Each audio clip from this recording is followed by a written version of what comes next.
The heart's valves play a crucial role in its efficient pumping mechanism. Here's how their structure contributes to this process.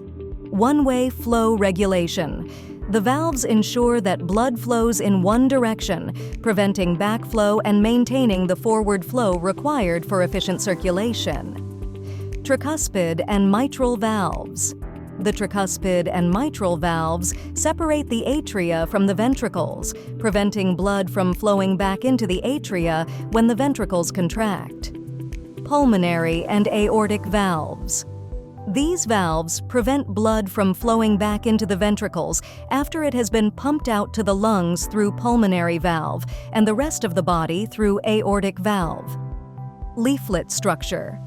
The valves consist of leaflets that open and close in response to pressure changes, allowing for controlled blood flow without leaks.